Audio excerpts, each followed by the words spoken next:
بسم اللہ الرحمن الرحیم۔ السلام علیکم۔ آج ہم جس موضوع پہ بات کریں گے وہ ہے محرم الحرام میں حلیم بنانے کا حکم۔ 9-10 محرم کو حلیم بنانا کیسا ہے؟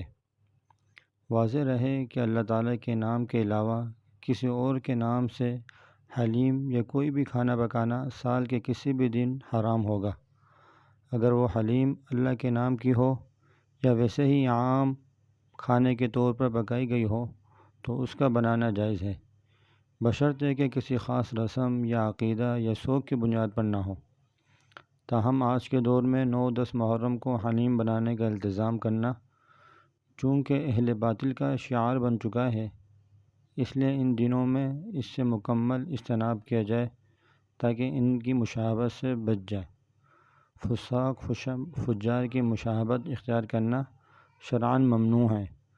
البتہ محرم الحرام کے ان مخصوص دنوں کے علاوہ کسی دن اگر کسی باطل نظری یا رسم کی پیروی سے اجتناب کرتے ہوئے حلیم پکائی گئی تو اس کی اجازت ہوگی۔ جزاک اللہ خیرہ۔